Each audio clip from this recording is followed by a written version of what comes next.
In 2013, the state of Connecticut did something important. It paused, and it studied how we fund education. A task force was assembled. Experts, educators, and policymakers came together. They examined the education cost-sharing formula. They studied special education. They listened to families and districts across this state. And what they found was not complicated. They found that if we want equity in education, the state must carry a greater share of the responsibility. They found that funding must be predictable, consistent, and aligned with need. And they warned us very clearly that if we failed to do that, districts would struggle. Not because they lacked commitment, but because they would be forced to do more with less, year after year. That was in 2013. We knew then what needed to be done. And now, more than a decade later, we are here again. Not because we misunderstood the problem, but because we did not act on what we already knew.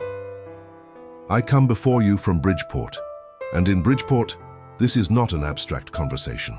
This is not policy theory. This is our reality. Every single day we serve children with special needs who come into our schools carrying more than just backpacks. They carry challenges most of us will never fully understand. They require additional support, specialized instruction, and sometimes intensive services just to access what every child deserves, a proper education. And I want to be very clear about something. Those children are not the burden. They are our responsibility. They are our moral responsibility, and they are our legal responsibility. Because the state of Connecticut has said, through law, that every child is entitled to a free and appropriate public education. Not some children, not only children we can easily afford, every child. And across this state, districts are honoring that commitment. We are educating every child who walks through our doors. We are building programs, staffing classrooms, providing services, and making sure those students are not left behind. We are doing exactly what the law requires us to do. But we are doing it without the level of support the state itself has promised. Take the SEED grant. It is supposed to distribute approximately $190 million across this state based on need. But today, it is funded at only about $30 million. 16%. In Bridgeport, we should be receiving approximately $16.8 million. Instead, we receive about $2.6 million. That is a loss of more than $14 million in a single year. $14 million that should be supporting our students with disabilities. $14 million that should be supporting teachers, therapists, and services. And when that funding does not come from the state, it does not disappear. It falls to the district, it falls to taxpayers, and it forces difficult decisions across the entire system, and Bridgeport is not alone. This is happening across Connecticut. Because the formula itself works. It identifies need correctly. The state simply is not funding it. And then we come to the excess cost grant.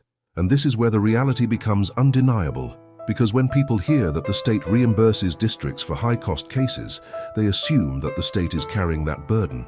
But that is not what is happening. Let's take a real example. A student with significant needs may cost $150,000 in a single year. You would expect the state to absorb most of that cost, but it does not, because the system requires the district to absorb a large portion of that cost before any meaningful state support begins.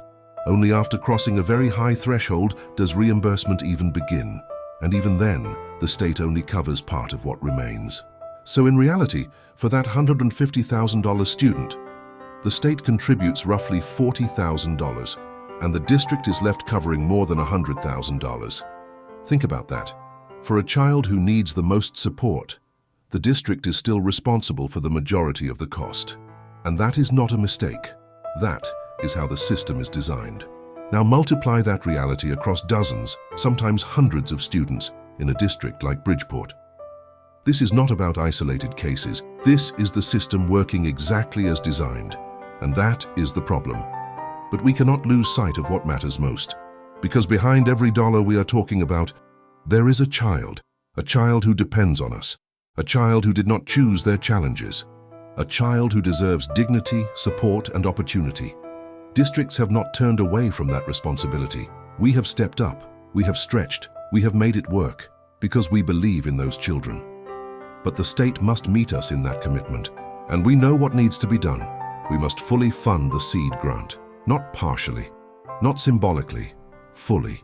Because if we are serious about funding based on need, then we must fund it at the level that need requires. We must also remove unnecessary restrictions. Districts know their students. If we trust districts to educate children, we must trust them to allocate the resources that support them, and we must reform the excess cost system because the 4.5 times threshold is simply too high. It delays relief until districts are already overwhelmed. By the time the state steps in, the financial burden has already done damage. There are practical, reasonable ways to fix this. We can lower that threshold from 4.5 times per pupil spending to something more realistic, like 3.5 times, or even 3.0 times for districts with the highest needs, so that the state begins sharing responsibility earlier. We can introduce a fixed dollar starting point. For example, state participation beginning at around $50,000 per student, with stronger support beyond $100,000, because that reflects the actual cost structure districts are facing.